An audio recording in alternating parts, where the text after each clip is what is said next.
Welcome to Biology Online classes. Today we'll just have a revision of the topic body fluids and circulation. So in this chapter, what we have learned is we have learned that there are two systems that helps in the circulation of things or transport of materials. That is blood, that is the most commonly used body fluid, okay? And another body fluid is lymph, okay, that also helps in the transport of substances. So there are two systems involved, that is blood circulatory system and lymphatic circulatory system, isn't it?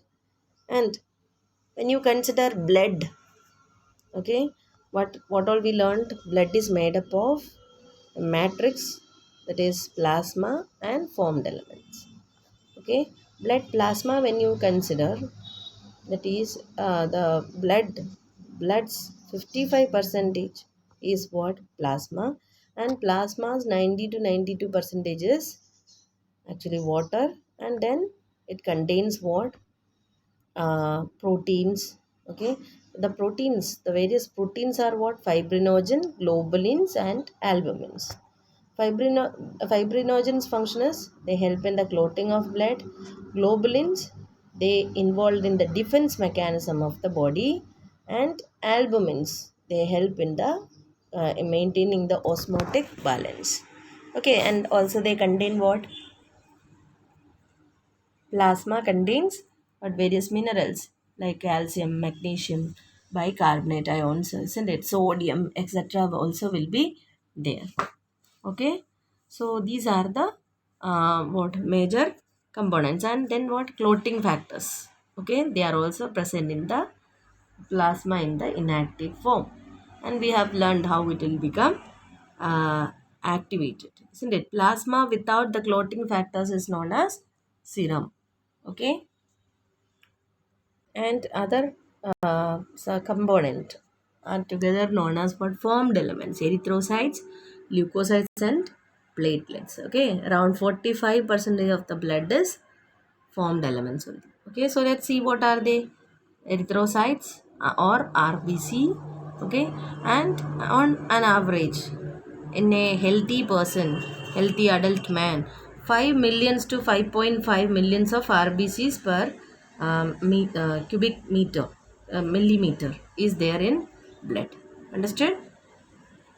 Then RBCs, they are formed in red bone marrow, and they are, what is the specialty, they are not having nucleus and they are having biconcave shape, okay. And they contain an iron containing compound known as hemoglobin, and that is what they got the red color, okay.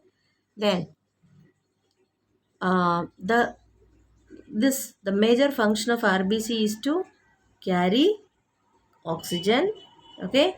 And what, respiratory gases, a few amount of carbon dioxide is also carried by RBCs, isn't it? So what is the lifespan of RBC? 120 days, after which they'll get destroyed in the spleen, okay. Then next, what we learned, leukocytes. So leukocytes are also known as WBCs, and they are of, okay, they are nucleated and they are little bit less in number when compared to RBCs, okay. Then they are also short lived, and there are two types, granulocytes and agranulocytes, okay. Neutrophils, all the phils, that is neutrophils, eosinophils and basophils are granulocytes. Lymphocytes and monocytes are agranulocytes, okay. They are known as agranulocytes. Then which are the most abundant cells? That is neutrophils among WBCs, okay. And basophils will be the least. And how they work, neutrophils and monocytes, they are phagocytic cells, okay. Which all, neutrophils and monocytes, understood. And basophil, so by phagocytosing, okay, by phagocytosis they kill the microorganisms. Which one? Neutrophils and monocytes. Then basophils, they secrete what, histamine, serotonin and heparin, Okay, and they are involved in the inflammatory reactions. Eosinophils, what is their function? They are also associated with allergic reactions. And lymphocytes, they are of two types, B and T, and they are responsible for immune response, or you can say that they help in the production of antibodies and all. Okay, now next group is what? Platelets. Okay, also known as thrombocytes. Okay, they are cell fragments produced from megakaryocytes. Okay, and then blood normally contains, okay, what the platelets number will be around 1,50,000 to 3,50,000, okay, per cubic millimeter. Then platelets, what is the major function of it? They help in the coagulation of or clotting of blood. Understood? And this, their number, if it is getting reduced, it can lead to what? It can lead to various clotting problems. Okay, and that will result to loss of blood from the body.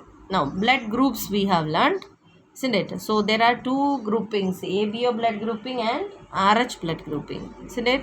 So, ABO blood grouping is based on the presence or absence of antigens A and B. There are two antigens, okay, where they are present on the surface of RBCs, okay, and there are what plasma, in the plasma of different individuals, they are having two natural antibodies. They are also known as A and B. Okay, and this, the presence of or absence, the presence or absence of antigens on the RBCs will determine what kind of blood group a person has. And this is very important in the case of what? Blood transfusion, especially what means blood transfusion. Okay, if unmatching, okay, the blood group which is not matching, if it is combined, it will lead to coagulation. Understood? So what we have to see the compatibility, okay, of blood groups before the blood transfusion. So A blood group is having what? Antigen A on the surface of their RBC, and they will have what? Antibody B. Understood? And they can give blood to, okay, A and O. Okay, and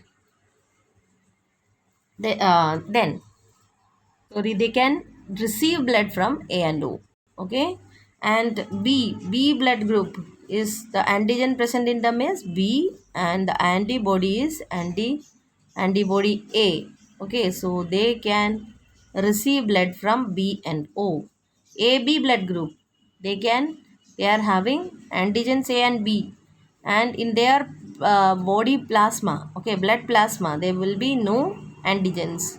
Okay, so what will happen? They can receive blood from any of the groups, A, B, O. Okay, so they are known as universal recipient.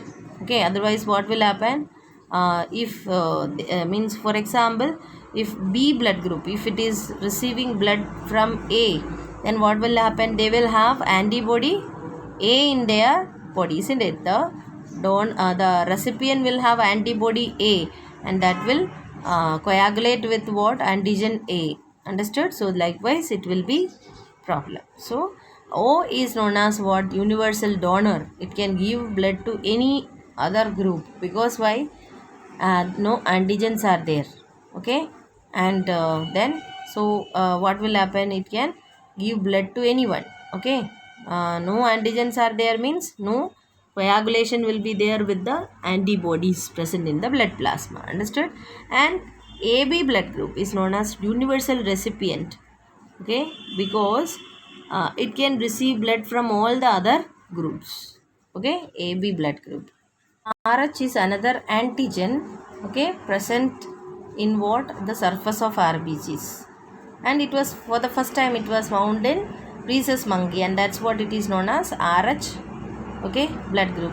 And Rh positive means what? If the persons are having the Rh factor in their RBC, then it is known as Rh positive, and if they are absent, then Rh negative. Okay, if Rh negative persons, if they exposed to Rh positive blood, what will happen?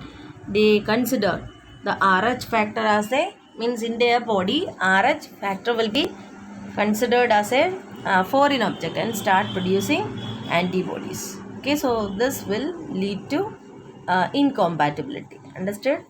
Then for a special case is there, that is known as erythroblastosis fetalis.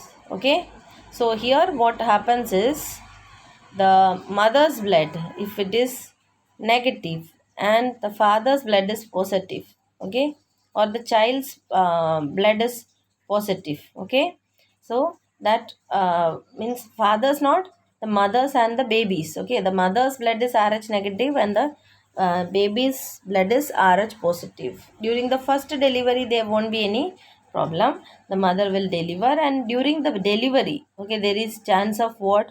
Exposure of maternal blood to what?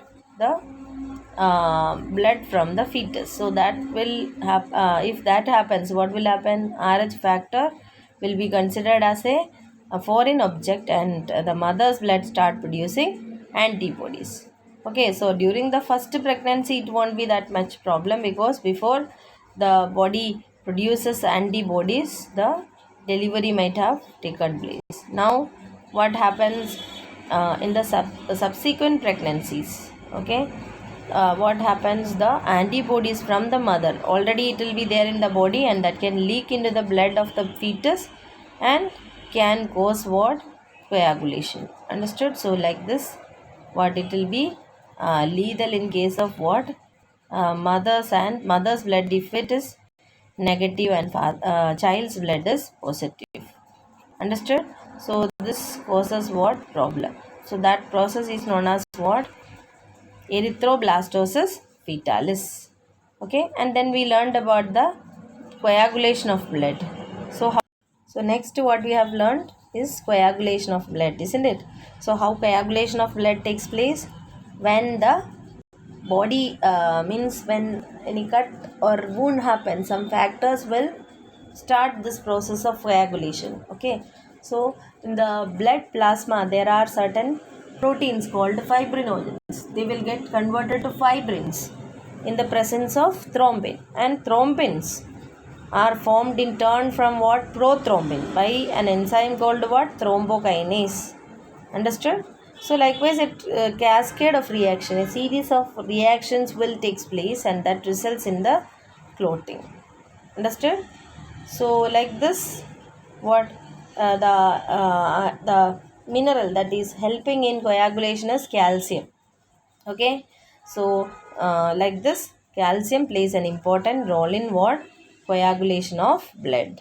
So next we learned about lymph. Okay, lymphatic system consists of what? Lymph nodes, isn't it? Lymph, blood, big vessels, etc. Okay, so how this lymph is formed? Where this lymph is there? It is formed by the passing of blood through the capillaries. Okay, so what will happen? Some of the components will ooze out. Okay, they'll come out into the intercellular spaces. Understood? Then what happens? This, okay, this larger proteins, okay, they will leave the tissue and they will re-enter into where? The lymphatic capillaries. Lymphatic capillaries will join to form what? The lymph. Okay, so lymph, okay, actually from tissue fluid only what is formed? Lymph. Okay, from tissue fluid is formed by how? That is when blood passes through the blood capillaries. Okay, then it will, tissue fluid will have the same mineral distribution as that in the plasma. Okay, and exchange of nutrients, gases, okay, between the blood and the cells are always occurring through what? This also occurs through the what? Lymph. Okay, then lymphatic, this lymph tissue fluid, once it enters into the lymphatic capillaries, they will join to form what? Large lymphatic vessels. Okay, and then finally they will go back to the blood circulatory system. Okay, so lymph, when you see, it is colorless fluid containing what? Specialized lymphocytes. Okay, which are mainly involved in the immune response of the body. Okay, and it also contains what? Nutrients, hormones. Understood? So like this, and the fats are absorbed through the lymphs in the lacteals present in the intestinal villi that we have already seen. Okay, so these were some of the topics that we have studied till now, and the rest we will revise tomorrow. Okay, thank you.